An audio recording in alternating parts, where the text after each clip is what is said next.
Hello, friends. Welcome to the Particularly Peculiar podcast. Today, we decided to talk about something a little bit witchy. We will be discussing familiars on today's episode. Before we start, I do want to give a bit of a trigger warning. We will talk a little bit about death and suicide today, but it is very brief. Another thing I want to say before we get started is that today we discovered we have a listener outside of the United States. Yes. A listener from Germany. That's right. That's really exciting. From a town that I can't pronounce. Yeah. But still pretty cool. Very cool. So we do want to remind you guys that we do see when you listen. We can see where you're listening from. And we know you're out there. Yeah. It's proof they exist. But it's really exciting for us, and we always appreciate the support, and it was just a little like icing on the cake for the day today. Today is Mother's Day. Obviously, it's going to be after Mother's Day when this comes out, but happy Mother's Day to all you mothers out there. That's right. We need you all. That's right, we do. Everything that's been happening with the podcast has actually been really, really cool. We've only been doing it very briefly. So I know our last episode that we released, we introduced Christian here as the producer of the podcast and my husband. He's still both of those, but he's also going to be co-hosting with me from now on. At first, he wasn't sure he wanted to do that, but then he just realized how cool it is. So yeah, I think we had such a great time. I'm excited to join. Good. So today we're going to be talking about familiars. So first I want to list my sources for today's episode. I got some information from Botanica, Learn Religions, Occultist, Essex Record Office blog from the United Kingdom. So that's cool. But today we're going to be talking about familiars, which I'm sure a lot of you who are listening to this probably know what a familiar is, or you may at least know a little bit about witchcraft, witchery, etc. A familiar is usually the black cat that follows a witch around, that we see in westernized, Hollywoodized stuff about witches. So basically, again, a familiar is often defined as an animal with whom we have a magical connection. But, of course, there's a little bit more history to that. It's a little more complex than that. So in old school Western demonology, a familiar could be described as a small animal kept as a witch's right hand. It was usually given to her by the devil or inherited from another witch. The familiar was a low-ranking demon that could take on any animal shape. It could be a toad, dog, insect, or, of course, again, the infamous black cat. Sometimes the familiar was a creature of fantasy. It was like a blend of several creatures in one, and they were usually sent out to do the witch's bidding. The familiar was believed to survive off of sucking blood from a witch's finger or like a mole or wart. Gross. Ew.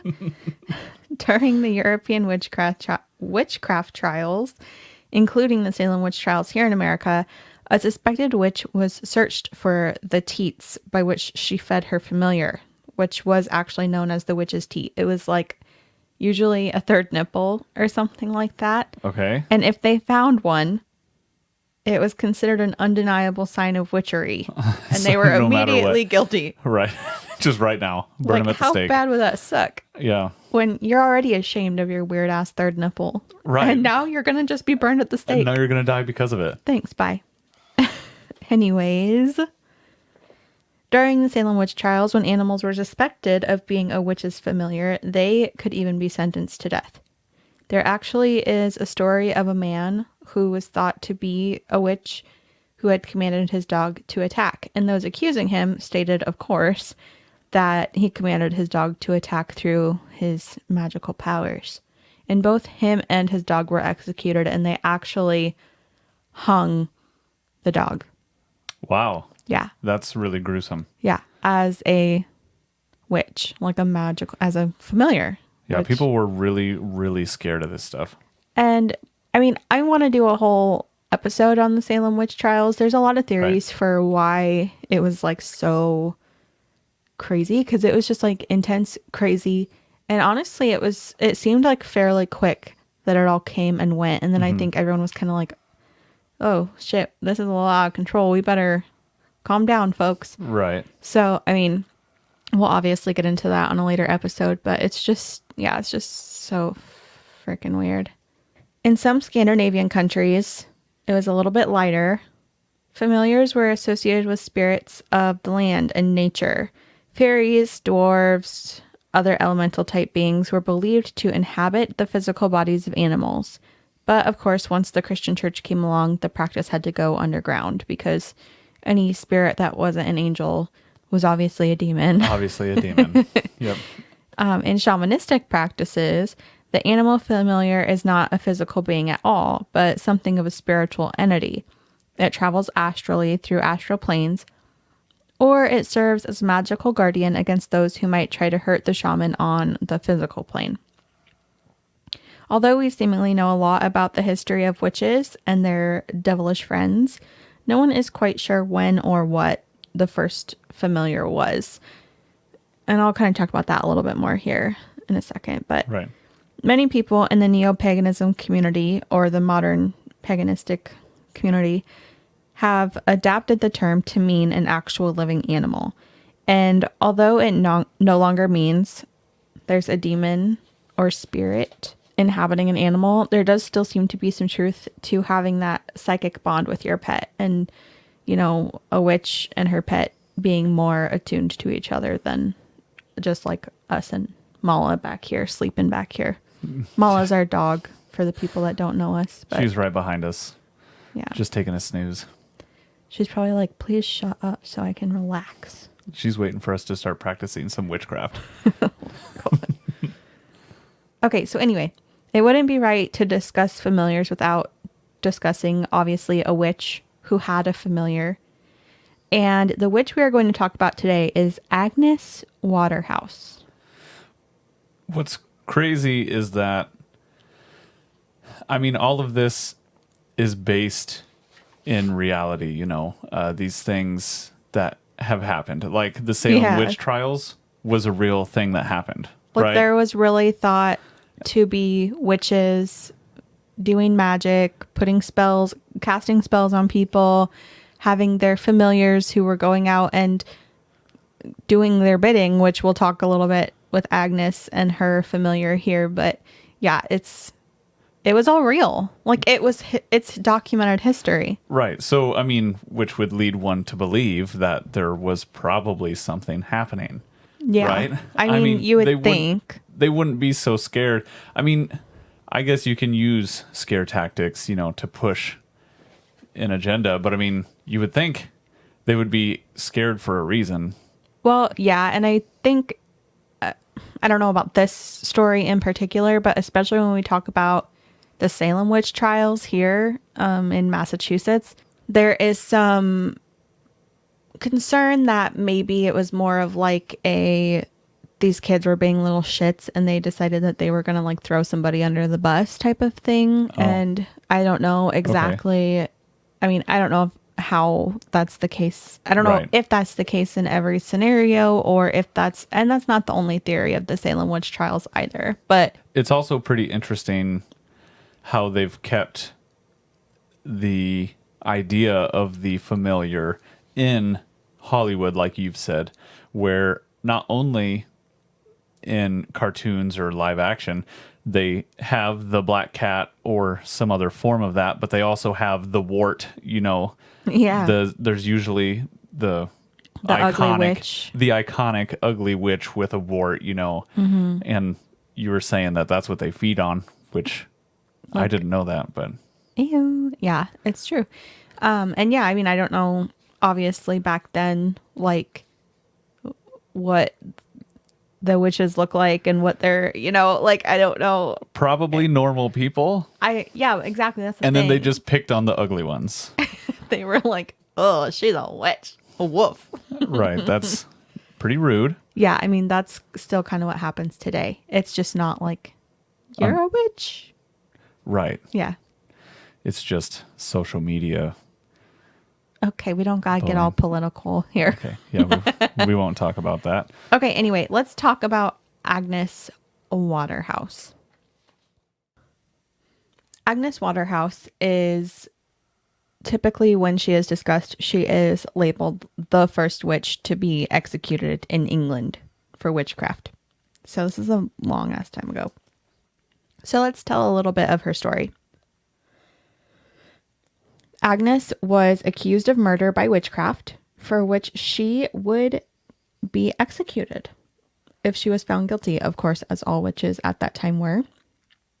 She was said to have killed her neighbor, and when questioned, she also admitted that she was harming pigs, cows, and geese in their village. Eventually, she even said that she murdered her own husband because they lived, quote unquote, somewhat unquietly together. I don't know what that means. Somewhat unquietly, they fought a lot. Yeah, that's probably what that means. It is possible that her confession actually just came out of the fact that she felt kind of guilty for being relieved that he was dead. And she had a lot more freedom after becoming a widow.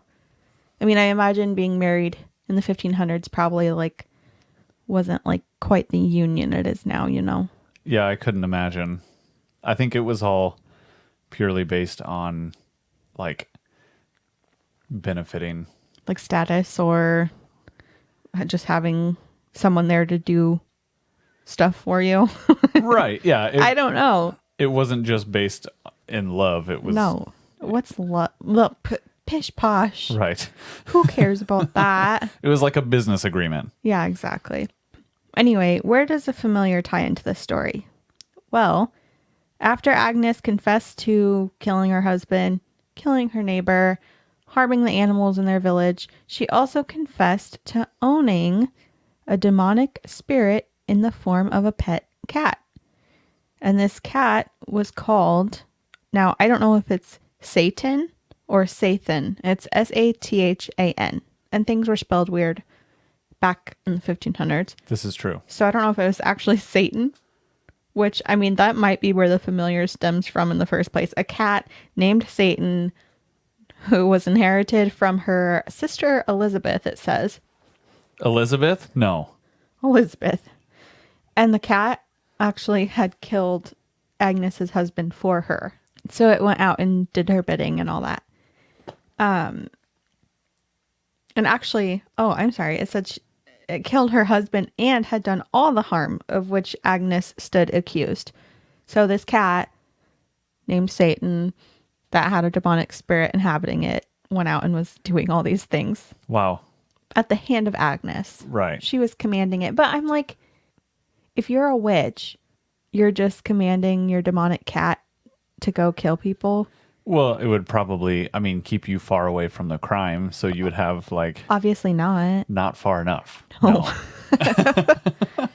Anyway, again, her sister was Elizabeth. So her sister Elizabeth and her daughter Joan were accused alongside Agnes. A young neighbor girl of theirs accused them of sending, which this is interesting to me. She sent a dog-like creature to this girl's house to tempt her into committing suicide. This dog-like creature not only was a talking dog that was telling her commit suicide or to harm herself with this knife from the Waterhouse's home, but it also had a monkey face and had a whistle hung from its neck.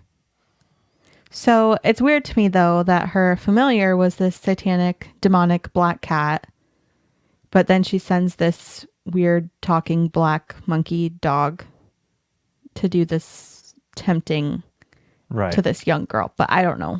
Well, maybe, different familiars are capable of different things. But yeah, and I'm like, was it the cat? Could it transform? True. Agnes did end up pleading guilty to witchcraft, and she was ultimately hanged July 29th, 1566. Agnes actually wasn't the first witch executed of witchcraft over in the United Kingdom, but she was the first one we knew about through newsprint. So she basically was the first famous witch to be executed. Okay. So Thankfully, by Agnes pleading guilty, she was able to spare her daughter. She took the blame for everything and kind of left her out of it. But it's just very interesting. We're going to post a couple pictures to our Instagram page, I believe. But there is a picture of the little demonic cat, Satan or Sathan. And then there's also a picture. It's essentially would be what their quote unquote newsprint was back then. But it was a picture that they used for every woman that was like described as a witch.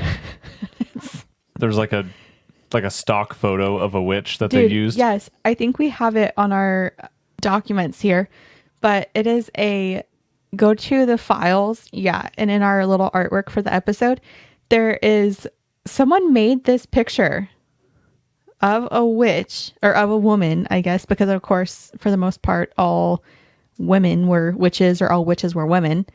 But they made like this stock photo for their print that showed just a old woman. And that's what they would put out there when they had an accused witch. Wow. Yeah. So that's pretty interesting, I thought. Yeah. But we'll put that up on our Instagram for you guys to see that because that's kind of interesting. It's just crazy to think like that was from like the 1500s. Yeah. I mean, it does look like that era for sure. I mean, do you know? I was there. Oh. But Are you Agnes? no. Oh. I'm Agnew.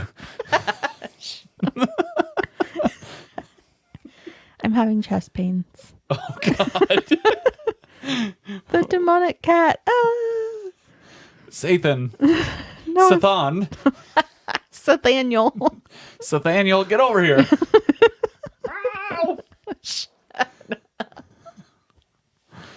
Anyway. We can summon familiars, according to the stuff I found. We can? Well, we could, but anybody can. Okay. Do you want to know how? I don't know if I do, but I imagine you're going to tell me anyway. Yeah. Okay. So there are many ways to summon a familiar, but I found a pretty good list on occultist, and they're coming in with the heavy hitters first thing. Okay. Number 1, ask a demon for your familiar. Oh, easy. Easy. I've got 3 on speed dial. I know, right? So how would you ask a demon? Well, first you would have to summon that demon. Okay. I decided I'm not going to look that up right now. Right. I don't know how that would mark you on Google. How to summon a demon. Number 2, you could do a familiar visualization spell. The first step would be to light a candle in a dark and quiet room. Then you would use a magical wand or a dagger or some sort of ritual item to draw an inverted pentagram in the air above the candle. This is pretty creepy so far. Yeah. Next, you would use that same ritual item to draw the shape of the animal spirit you wish to summon. Now, you would close your eyes and point the ritual item at the candle flame. Visualize the familiar manifesting into the candle flame as you pour all of your energy through the wand or dagger into the flame, and then you're done. Okay. So I just was about to start laughing because I was like, you use the ritual item to draw the image of your familiar that you want to summon. Right. And I'm like, my drawings are horrendous. Oh, yeah. Like, could you imagine actually summoning what you drew? Yeah. Is it actually like exactly what you drew? I mean, I imagine not, but mine would be like a stick figure cat or yes. like, oh man. Anyway. Do you want to say something? No. Okay. So they say that when you are doing these types of spells, you want to be sure to pour as much energy into that visualization as possible, probably so you don't end up with a stick figure cat. Right. They're like, okay, you really need to actually focus on what you're doing here. You have to actually try, Yeah. Taylor. We've had You some have mishaps. to try. Okay. Another way that you could summon a familiar is, again, pour all of your energy into this mantra and chat. Manifestum spiritus animalis. Manifestum spiritus animalis. That wasn't all my energy, but it was pretty close. That was a lot of energy. I know. I was feeling the energy over here. As you repeat this mantra, imagine that the words are creating the familiar as it turns from an idea to a subtle astral body and finally to its physical form. Of a stick cat. It says it's best to use this mantra spell once a day on an empty stomach for 10 to 20 minutes. But again, you want to really give it your all as you say it, or as you repeat the mantra. And there has to be emotional engagement to charge your spell. Okay. Otherwise, it just won't work. Sure. So, obviously, you have to mean it if you want it, right? Right. They say that when you're doing any sort of ritual, spell, or manifesting, it can be best not to be too detailed. And remember, spiritual familiars are easier to manifest than physical ones. So a spiritual familiar would be like an invisible spiritual companion. So obviously, it would just be where you stop at the stage of manifestation. Right. There's the 3 stages again, the idea, then the astral plane, and the physical reality. So any spirit or change you wish to see in reality moves through those 3 spheres. Another way that you could try to bring about a familiar is just finding a quiet, peaceful area and simply meditating on coming together with your familiar. Or if you have an animal already, you could try to strengthen your psychic connection to your pet. Otherwise, if an animal has appeared in your life unexpectedly, such as a stray cat that appears regularly, it is possible that it may have been drawn to you physically, but you got to rule out other possibilities first. Like what? Well, like you can't put cat food out and have like alley cats come into your back door. It's just like spraying cat food around. And you're like, oh, look. Look at all these familiars. That's one powerful witch down there. No. So it obviously has to be something that is actually like a spiritual arrival, not just you made it happen in such a way. Kind of like the bald eagles and you. Yeah. So actually, it's funny.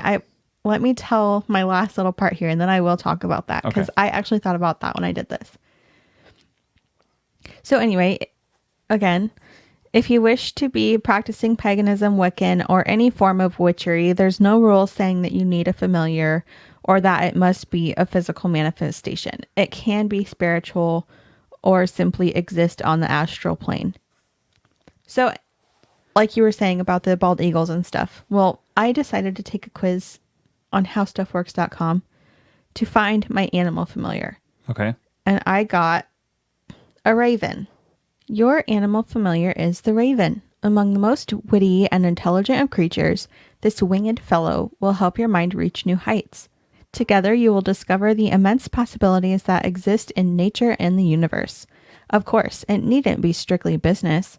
The 2 of you practical jokesters will use your magic to play plenty of tricks too. Okay, so I just thought it was interesting that I got a raven. Well, first of all, let me say the most witty and intelligent of creatures. That must be like connecting with your familiar on that level. You know, you gotta have something in common, right? Right. Right, yeah. So you're witty and intelligent. I'm most witty and intelligent of all creatures. Of all. Yeah. I agree. So anyway, when I saw that I got the raven, I was kind of like, oh, hey, that's interesting because, well, for a while, for those of you who don't know, we were seeing, mostly me, I was seeing bald eagles everywhere, which is weird because like before now, I had only ever seen like 1 or 2 out in the wild. Yep. And then there was a couple months there where I saw a bald eagle, like if not every day, every other day. Yeah. They were really, they were coming out of the woodwork. And I mean, literally, Christian, actually, I was at work or I was napping or something. I don't know. You were here. Yep. You were here napping. You were here napping on the couch and I heard, well, and actually I was sleeping too. I was sleeping in the bedroom because I was working night shift. So I was sleeping during the day and I woke up to this screeching outside, and I had no idea what it was, but it woke me up from a dead sleep, and I'm like, what in the world is that? So I sat up in bed and I looked out the window, and there was a bald eagle sitting in one of our trees on our yard, just facing our house, screeching like loudly. And this was after at least a month of us seeing bald eagles everywhere. And it Everywhere. wasn't just in the same place, and like I know that they have a very wide range that they like fly around Yeah. where they live. But we were seeing them in all different places. Even when we were driving, was it up to Minnesota? Well, yeah, when we were saw coming one. home from Minneapolis, Right. we saw a bald eagle on the way home. We saw one down in Des Moines when Yep. we were heading down there for something. So it's like it wasn't even, although it would be weirder, I think, if it was the same bald eagle every time. But like, Right. yeah, we were seeing them everywhere. So it was just crazy. And I was like, this means something. This has to mean something. And I looked it up, and it was saying that that is your spirit animal, essentially, like your spirit guides coming to tell you whatever you need to be told. Apparently, I have it on here what it said they were, or the reason they were around. Let me see if I can find it. The eagle. Eagles are signals that it is time to reconnect to your spiritual path. They are here to remind us to listen to our hearts and not rely on our minds so much. If an eagle is your personal totem animal, it means that you have lightness in you, but need to stay grounded. Eagles represent light, spirit, and healing. Healing yourself so you can connect deeply to your spiritual journey. This spirit animal carries knowledge of magic and gifts from above. And this all came at a time where I think you were struggling to find your path, kind of. Yeah. You were a little lost on your path. Yeah, so it was really strange. There was a lot of like just struggling to figure out who I was, what I was doing. Was I doing what I am doing for the right things? Was it for me? Was it for other people? Like, I just had a lot of things up in the air that I wasn't really sure about. Right. And then I was seeing these eagles everywhere. And then I read that basically, and I was like, okay, like I need to get back onto my spiritual path, which is interesting because I had already been thinking that for a long time. Because Right. I have always been a very spiritual person, but after a bunch of stuff happening and big changes happening, I kind of fell off of that. So I've slowly but steadily been working to get back into that. And that's almost kind of how the podcast came to be, because I was like, you know what? I want to start a fucking podcast. Right. Where I get to talk about weird stuff and people can listen to me.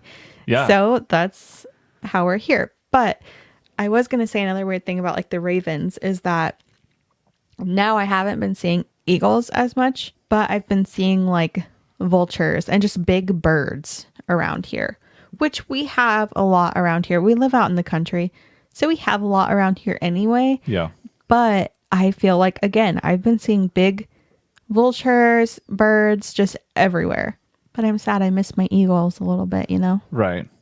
Well, I think that we have both been on the right path lately. That's pretty cool. I think that it was something that helped you, but also it helped me, because I said this before, but I'm kind of a skeptic, but the frequency that it was happening made me think, okay, And just the sheer... we probably shouldn't ignore that. Yeah, I mean, the frequency and just the range of where we were seeing them at. Again, like if they were just down by the river where we had been seeing them, okay, there's a family of eagles. Yes. It's the Joneses. Yeah. But yeah, just seeing them everywhere we went was almost like an reassuring sign of like you're doing the right thing. Yeah, really cool. Yeah, it was really cool. And maybe we should do an episode. I mean, obviously this was familiars to do with witches, but we can always do another episode of spirit animals, totem animals, spirit guides, things like that. So it's kind of in the same vein, but not exactly. They come from very different worlds, really. Right. So Everybody should be sending us ideas, especially now, right at the early stages. It's very possible that we will use your idea, as a topic in one of our next shows. yeah, absolutely. But I mean, if you want to hear more about this kind of stuff, let us know. If you want to throw out your own topics, let us know. Let me know what you think your familiar would be. If you were a witch or a warlock, what do they call that? A mage, a wizard, Yes, all of those. all of those things. Should we talk more about history of witchery, demonology? Should we just talk about animals? Because I mean, I will always talk about animals, literally anytime. Always. Always. Anyway, let us know. Email us at taylor@particularlypeculiar.com. Leave us some feedback on our Instagram page at particularlypeculiarpod. Or if you are on YouTube, leave some comments down below. Rate, review, subscribe, like, thumbs up, tell your mom, tell your dad. All of those things. Tell the world. And it all is free for you to do. Exactly. And it helps us out immensely, not only spreading the word, but it just makes us feel so happy Yes. to see people listening every day. And there really has been people listening every day, Yeah, which it's really cool. I mean, it's just validation. Yeah. For what we want to do. And we're out here doing it. I'm glad to be joining you now. Me too, I'm glad. And I'm really excited to see where this goes. And as long as everybody out there keeps participating, I mean, we're still going to be making the podcast, even if we still only have 20 listeners for the next year. You 20 listeners are the best. And you're going to hear lots of cool things. A bunch. But I do want to say too that, of course, we see that you guys are listening. So what we would really love now is to have some engagement with you guys. And email us, comment. Like I said, we would love to hear what you guys have to say. Really, we'd love to interact. So do that. Okay. Okay. We will see you again soon. Until next time. Our peculiar people.